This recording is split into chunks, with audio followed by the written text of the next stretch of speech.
ओम श्री साई राम। हम आपको भद्रा के बारे में बताएंगे। एक पौराणिक कथा के अनुसार भद्रा भगवान सूर्य नारायण की कन्या है। वो भगवान सूर्य की पत्नी छाया से उत्पन्न है तथा शनिदेव की सगी बहन है। वो काले वर्ण, लंबे केश तथा बड़े बड़े दांतों वाली तथा भयंकर रूप वाली कन्या है। जन्म लेते ही भद्रा यज्ञों में विघ्न बाधा पहुंचाने लगी और उत्सवों तथा मंगल यात्रा आदि में उपद्रव करने लगी तथा संपूर्ण जगत को पीड़ा पहुंचाने लगी। उसके उच्छृंखल स्वभाव को देख सूर्यदेव को उसके विवाह के बारे में चिंता होने लगी और वे सोचने लगे कि इस स्वेच्छाचारिणी दुष्टा कुरूपा कन्या का विवाह किसके साथ किया जाए। सूर्यदेव ने जिस जिस देवता, असुर, किन्नर आदि से भद्रा के विवाह का प्रस्ताव रखा, सभी ने उनके प्रस्ताव को मानने से इनकार कर दिया। यहाँ तक कि भद्रा ने सूर्यदेव द्वारा बनवाए गए अपने विवाह मंडप, तोरण आदि सबको उखाड़कर फेंक दिया तथा सभी लोगों को और भी अधिक कष्ट देने लगी। उसी समय प्रजा के दुख को देखकर ब्रह्मा जी सूर्यदेव के पास आए। सूर्य नारायण से अपनी कन्या को सन्मार्ग पर लाने के लिए ब्रह्मा जी से उचित परामर्श देने को कहा। तब ब्रह्मा जी ने विष्टि को बुलाकर कहा, भद्रे, बौ, बालव, कोलव आदि कर्णों के अंत में तुम निवास करो और जो व्यक्ति यात्रा, गृह प्रवेश तथा अन्य मांगलिक कार्य तुम्हारे समय में करे उन्हीं में तुम विघ्न करो। जो तुम्हारा आदर न करे उनका कार्य तुम ध्वस्त कर देना। इस प्रकार विष्टि को उपदेश देकर ब्रह्मा जी अपने धाम को चले गए। इधर विष्टि भी देवता, दैत्य तथा मनुष्य सब प्राणी को कष्ट देती हुई घूमने लगी। इस प्रकार भद्रा की उत्पत्ति हुई। वो अति दुष्ट प्रकृति की है, इसलिए मांगलिक कार्यों में उसका अवश्य त्याग करना चाहिए।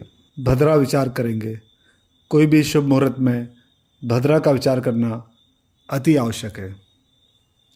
पंचांग के 5 अंगों में तिथि, बार, नक्षत्र, योग एवं करण के द्वारा अनेकानेक शुभाशुभ मुहूर्तों का निर्धारण किया जाता है। जिन जिन तिथियों में जिस स्थिति में विष्टिकरण रहता है उसे भद्रा काल कहा जाता है।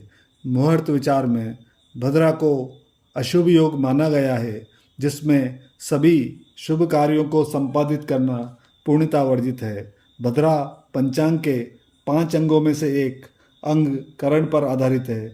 यह एक अशुभ योग है। भद्रा में अग्नि लगाना, किसी को दंड देना इत्यादि समस्त दुष्ट कर्म तो किए जा सकते हैं, किंतु किसी भी मांगलिक कार्य के लिए भद्रा सर्वथा त्याज्य है। भद्रा के समय यदि चंद्रमा 4, 5, 11, 12 राशियों में रहता है तो भद्रा मृत्युलोक में मानी जाती है। यदि चंद्र 1, 2, 3, 8 राशियों में हो तो भद्रा स्वर्ग लोक में और 6, 7, 9, 10 राशि में हो तो भद्रा पाताल लोक में मानी जाती है। यदि भद्रा मृत्युलोक में हो अर्थात भद्रा के समय चंद्र यदि कर्क, सिंह, कुंभ तथा मीन राशियों में गोचर करे तो यह काल विशेष अशुभ माना जाता है। भद्रा मुख और पूंछ। भद्रा 5 घड़ी मुख में, 2 घड़ी कंठ में, 11 घड़ी हृदय में, 4 घड़ी पुच्छ में स्थित रहती है। जब भद्रा मुख में रहती है तो कार्य का नाश होता है, कंठ में धन का नाश होता है, हृदय में प्राण का नाश होता है, नाभि में कलह होती है, कटी में अर्थनाश होता है, किंतु पुच्छ में निश्चित रूप से विजय एवं कार्य सिद्धि होती है। विष्टिकरण को 4 भागों में विभाजित करके भद्रा, मुख और पुच्छ इस प्रकार ज्ञात किया जा सकता है। शुक्ल पक्ष की चतुर्थी, अष्टमी, एकादशी एवं पूर्णिमा तथा कृष्ण पक्ष की चतुर्दशी, दशमी, एकादशी एवं सप्तमी तिथियों को क्रमश विष्टिकरण के प्रथम भाग की 5 घटियाँ अर्थात 2 घंटे तक, द्वितीय भाग की 5 घटी, तृतीय भाग की प्रथम 5 घटी तथा विष्टिकरण के चतुर्थ भाग की प्रथम 5 घटियों तक भद्रा का वास मुख में रहता है। इसी प्रकार शुक्ल पक्ष की चतुर्थी, अष्टमी, एकादशी एवं पूर्णिमा तथा कृष्ण पक्ष में चतुर्दशी, दशमी, सप्तमी एवं एकादशी को क्रमश विष्टिकरण के चतुर्थ भाग की अंतिम 3 घटियों में, विष्टिकरण के प्रथम भाग की अंतिम 3 घड़ियों में, विष्टिकरण के द्वितीय भाग की अंतिम 3 घड़ियों में तथा विष्टिकरण के तृतीय भाग की अंतिम 3 घटियों में अर्थात 1 घंटा 12 मिनट तक भद्रा का वास पुच्छ में रहता है। भद्रा के 12 नाम हैं जो इस प्रकार हैं: धन्या, दधिमुखी, भद्रा, महामारी, खरानना, कालरात्रि, महारुद्रा, विष्टि, कुलपुत्रिका, भैरवी, महाकाली, असुर क्षय करी।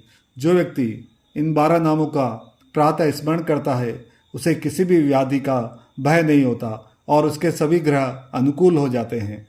उसके कार्यों में कोई विघ्न नहीं होता। युद्ध तथा राजकुल में वह विजय प्राप्त करता है। जो विधि पूर्वक विष्टि का पूजन करता है निस्संदेह उसके सभी कार्य सिद्ध हो जाते हैं। जय मां ताप्ती।